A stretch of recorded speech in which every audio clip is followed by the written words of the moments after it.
राम राम सभी को। आई है मेरे चैनल में आप सभी का हार्दिक स्वागत है। आइए सुनते हैं एक है पीपर देव और है पितर देव की है सुंदर सी कथा।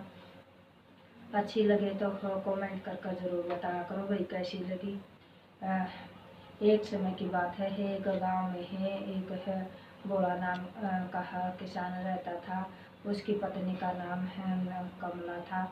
वह अपनी ही खेती कर कर अपना घर का गुजारा चलाता था और है वो पशु पालता था। मगर है उसका गुजारा तो ठीक से चल रहा था, मगर एक है बहुत ही भारी दुख था कि उसका कोई औलाद नहीं थी। अगर औलाद है होती है तो वह अकाल मृत्यु को प्राप्त हो जाती। उसके ऐसे करके है 6 पुत्र है अकाल मृत्यु को प्राप्त हो गए। तो वह बहुत ही है तो इसके कारण वह बहुत दुखी थे। एक समय कुछ समय बाद है वह बूढ़े हो चले हैं। तो कुछ समय के बाद है उनके है खेत में घर में जो भी है पशु थे वह उन्होंने दूध देना बंद कर दिया। खेत में है खेती नहीं होती थी, फसल उगनी बंद हो गई। तो वह उसके खेत में एक है पीपल का पेड़ था। वह उसके है नीचे बैठकर है बातें कर रहे थे। उनको पुत्र का तो दुख था ही, मगर ये दुख भी हो गया है कि उनके है कोई फसल नहीं हो रही थी है और है जो भी पशु थे वह दूध देना बंद कर दिया था। तब फिर यह सोच कर है वो यह बातें हैं कर रहे थे है। बातें करते करते वह जोर जोर से ये दोनों रोने लगे। तो वहाँ है से एक है साधु गुजर रहा था।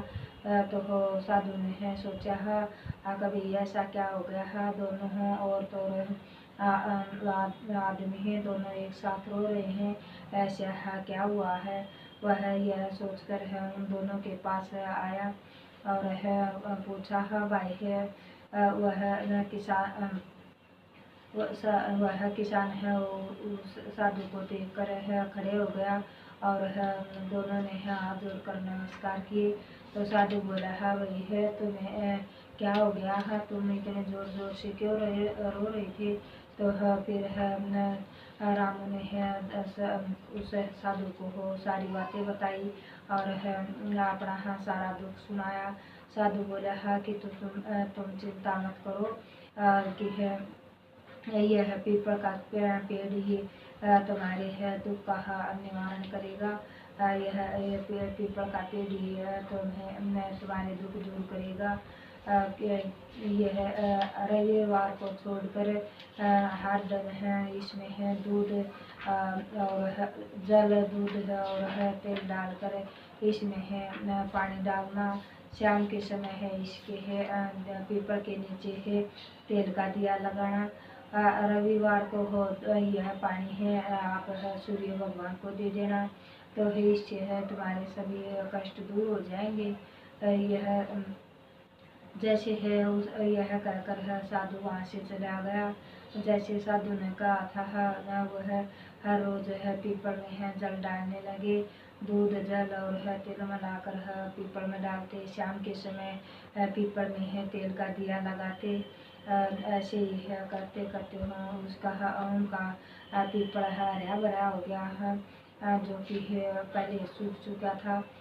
फिर है उसके घर में है जो है गाय भैंस थी है वह दूध देने लगी, खेती भी है अच्छी होने लगी। तो उसके दिन बदल गए। कुछ समय बाद है उसके घर में एक है पुत्र रतन की है प्राप्ति हुई। वह दोनों बहुत ही खुश थे। दोनों बहुत खुश थे है। तो कुछ समय बाद वही ऋषि के दर्शन हुए। उन्होंने है अपने पुत्र सहित है ऋषि को प्रणाम किया और है बोले कि हे महाराज है आप है का ही है दिया हुआ फल है, आपका ही आशीर्वाद है जो कि है हमारे दिन बदल गए है और हमारे है खेत में भी है फसल अच्छी होने लगी और है गाय भैंस भी दूध देने लगी है और हमें पुत्र है की प्राप्ति हुई। तो ऋषि बोला कि है मैंने कुछ नहीं किया, मेरा कोई आशीर्वाद नहीं है, यह तुम्हारे हे पितरों का आशीर्वाद है, जो कि हे तुम्हारे पितर है रुष्ट हो गए थे। इसी कारण है यह पीपल है सूख गया था, और है तुम्हारे है खेत में है हानि हो रही थी, और वह पुत्र की प्राप्ति नहीं हो रही थी। अगर है घर के है पितर है रुष्ट हो जाए तो हम पुत्र की प्राप्ति नहीं होती है, धन में हानि होने लगती है, और है लक्ष्मी है घर में है वास करती है, दरिद्रता घर में वास करती है। अगर है पितर खुश रहे तो घर में है खुशहाली, और अन्नपूर्णा माता का आशीर्वाद होता है, और है धन पुत्र है प्राप्ति का वह दान देते हैं पितरदेव। हे पितरदेव हे पीपल देव, जैसे है उसे है किसान पर टूटा उसे है वैसे सब पर टूटना, रिद्धि सिद्धि का वास हो, अन्नपूर्णा का वास हो। जय हो पितरदेव की, जय हो पीपल देव की, जय हो सच्चे दरबार की।